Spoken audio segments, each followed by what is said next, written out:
Well, the judge who issued the Harding Street no-knock warrant says that he never would have signed it if he had known lies were told to actually get it in the first place. Fox 26's Damali Keith joining us live from the Harris County Courthouse, where jurors are hearing testimony in the trial for former HPD narcotics officer Gerald Goines, who's charged with murder. Damali.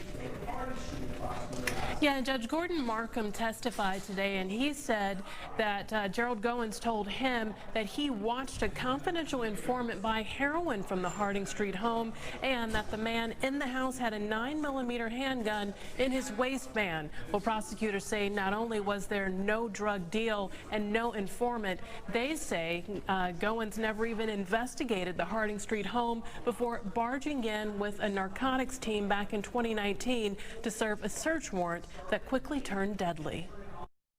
According to prosecutors, it was Gerald Goines' lies that led to the, quote, murders of Regina Nicholas and Dennis Tuttle, who were shot to death along with their dog inside their home as a Houston Police Department narcotics team served a no-knock warrant. HPD Officer Rios, who was there in 2019 when the shots rang out on Harding Street, testified he would not have been if he'd known what was in the search warrant wasn't true.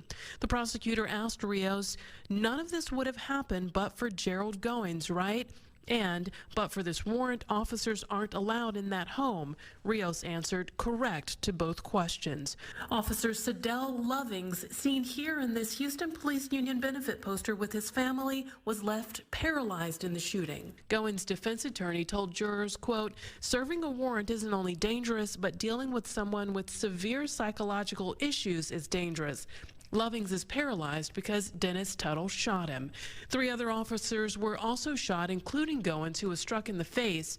HPD Sergeant Bass says when Goines was in the hospital with his mouth wired shut, he gave Goines a document with the question, what's your confidential informant's name? Jurors were shown the paper.